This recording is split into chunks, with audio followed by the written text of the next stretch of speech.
Itong, ay talaga naman, sino to? Ay! Pwede lang pogi. Ay, talagang huwag. Ayan pa mga kalingap, puntahan po natin, no? Kung sana nandito. Si Kalingap Rob, nandyan? Si YP. Si YP? Diyan muna? Nandun sa tricycle. Ay, nasa tricycle. Tara, puntahan natin, bro. Inusundan tayo. Punta tayo dyan. Punta tayo, bro. Baka sakali nandyan siya.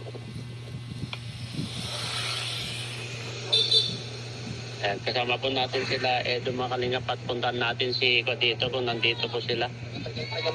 Oh. Herman! Itong, ay si Jonalyn. Juna pala pangalan niya guys. Nakalimutan natin. Ayan. Ate! Hello po. Pasyal kami ulit dito. Kauwi pa lang kasi galing Bisaya. Yan po, nagpipili ng isda. Doon po sa bagong bayan. Sipag ah. Ang trabaho po siya? Nagpipili po.